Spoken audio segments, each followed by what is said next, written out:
हेरवाडच्या शेतकऱ्यांनी मारले कोथिंबिरीच्या प्लॉटवर रोटर। गेल्या महिनाभरापासून कोथिंबिरीचा दर वधारला होता।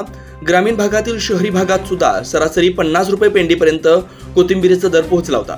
मात्र सध्या गेल्या 4 दिवसापासून कोथिंबीरची आवक वाढल्यानं कोथिंबीरचा दर अगदी खालच्या थराला गेलाय। शेतकऱ्यांना कोथिंबीर शेताच्या बाहेर आणणं सुद्धा परवडत नसल्यानं शेतकरी चिंताग्रस्त आहेत। हेरवाडीतील प्रगतशील शेतकरी अमोल बरगाले यांनी आपल्या 30 गुंठे कोथिंबीर क्षेत्रावर थेट रोटर फिरवलाय। गेल्या महिनाभरापासून कोथिंबीरला चांगला दर मिळत असल्यानं अमोल बरगाले यांनी 30 गुंठे क्षेत्रात कोथिंबीरीची लागण केली होती। यासाठी त्यांना सुमारे 30,000चा खर्च आला होता। कोथिंबीर लागण केल्यापासून त्याच्यावर औषध फवारणी झाली, कोथिंबीर बहरली आणि अचानक बाजारपेठेत आवक वाढल्यानं कोथिंबीरीचा दर एकदम घसरला।